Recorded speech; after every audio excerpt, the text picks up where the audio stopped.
Healthcare reform in the United States is often aided and abetted by a sort of weird legal extortion that is done by the reformers against the industries that are involved. And when healthcare reform fails in the United States, a lot of times it's because they didn't use this method, or maybe the other side uses this method in opposition a little better. I have a couple examples. So if we go back to Clinton Care, when they tried to reform the healthcare networks under the Clinton administration, the Republicans saw this as an opportunity to beat down Bill Clinton. And what they did is they went to the insurance agencies, and they said, look, we know you're getting hosed by this reform. This is not working. We're going to have you spend a lot of your own money to create a bunch of ads that are going to go against the Democrats. And they ran this really famous ad, I think it was Harry and Louise, where there's two people and they're sitting at a dinner table and they're trying to figure out their own finances, and they just can't make it work because the healthcare reforms by the Clinton administration are too bad. They're not going to work. And this is a huge success for Republicans, right? Republicans ran this campaign. They anticipated that the Clintons were going to do healthcare reform in advance. So Newt Gingrich, who saw this coming, he set up the campaign. They executed it well. They defeated the Clinton Care reform package, and Bill Clinton lost in the midterms. I mean, it was a total rout, and they launched Newt Gingrich into the speakership of the House. I mean, that's an example of using sort of the resources of an interest group on their own to attack your political enemies. But things got a little more advanced under the Obama administration. So healthcare reform started in 2008, before the election, in the Senate. There were a bunch of senators, Ted Kennedy, Max Baucus, sort of progressives and conservative Democrats who wanted to see a lot of healthcare reform. And something that was really useful for them was that there was a great recession and a lot of important people in the finance industry got laid off. And one of the people who got laid off was someone named, I believe his name is Antonio Collapsis. And Antonio was a financial modeler for the insurance agencies. What he would do, or for the financial industry, what he would do is he would look at reforms that were planned in healthcare. So let's imagine there's a reform that's the government is going to subsidize 10 million people for their healthcare, right? And he would look at those reforms and he would do the math with his knowledge of the healthcare industry, his contacts with different industry leaders, his contacts with people in Congress. He would basically see what the reform is going to do, figure out how much that is going to cost the healthcare industry or specific healthcare companies, and then price individual stocks based on those changes. That was his job. He was really good at it. I mean, he was very, very good at it. He was great at the back of the napkin math you had to do, good at research, good at the whole thing. And he was unemployed because the Great Recession was coming, and a bunch of financial industries were firing all their people in advance of what they thought was going to be rocky times. Kind of like if you've seen the beginning of Margin Call, it was like that. So the Senate Democrats hire this guy. And the way the Senate Democrats use him is during the negotiations with the healthcare companies, particularly with the insurers, they would say, look, we are adding these many new people to the roster of health insurance. We're going to subsidize this many new people, and that is going to add this much more revenue to your companies, right, to your industry. And we'll ballpark and we'll say $100 million is going to get added to this industry. And they would say, look, you're going to get all this extra money, but you're not going to get all of the extra money. We need you to make X, Y, Z reforms on cost to make this stuff actually less expensive so that the money we are spending goes further. And we know that's going to hurt your profitability, but you're still going to make some of the profit. And so they would come out with these cost reforms, and they would find out how much they thought they would cost, and they'd say, okay, you're going to get $100 million, but these cost reforms are going to take another $60,000 out of it. And then they would say, well, we want you to insure some additional people, right, who maybe you wouldn't normally insure, who are maybe going to be more expensive. And you have $100 million, we're taking away $60 million from it for the cost reforms. We want you to insure another group of people who were previously uninsured and are maybe uninsurable, and that's going to maybe cost you another $20 million. And that's still, 60 million plus another 20, that's $80 million that is being taken out of this pool. But it's a pool of $100 million, so there's still 20 left.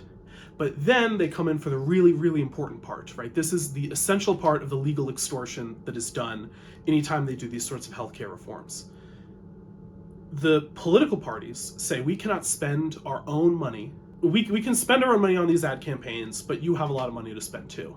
We're going to make you this $20 million. We want to take 10 of that last 20, and we want you to spend that on campaign ads.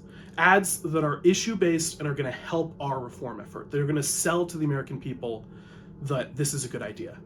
And because you're going to be running these ads in so many districts, our members who are scared of voting for something that could potentially be very damaging, they'll feel much more comfortable and they'll be willing to vote the way we want them to. And if we get a bunch of voters on our side with these ads, it'll be good for the politicians who's voting for these issues. And so we start with $100 million, and then we cut it down to 40. We cut it down to 60 with those cost-saving measures, and we cut it down a little bit more with the other reforms and the other people we're adding. And then finally, we cut it down a little bit more with another $10 million of ads. And the industry overall still gets that 10%. They still get that reform. And usually that's not enough for them. Usually they would say, no, I don't want to do this. It's not really our bag. We don't think it's worth the risk of what we're trying to do. We don't want to piss off the other side, and we don't want to risk the possibility that this blows up in our faces. But the alternative to the carrot that is $10 million is the stick. Because Obama won his election, he had 60 Democratic senators. 60 Democratic state senators in Louisiana that were Democrats on his behalf, right? Senators in Nebraska, right? Max Baucus is from Nebraska. Like, the guy running it is from like a centrist or a red state. So Obama has a lot of credibility. People know that this is coming. And there's a phrase that was said by a pharmaceutical executive when he was either going into or coming out of the meeting, and he's like, nothing focuses the mind like a hanging, or like the gallows. If you're walking up to the gallows, you are locked in, focused on what's about to happen to you. And you're not going to bicker and you're not going to fight, right? You want to focus on what it is to keep yourself alive. And so that's what they would do. And this is really effective in the Obamacare. Now, ultimately, Democrats lost 40 seats in that midterms. There was a huge tidal wave against Democrats in the midterms.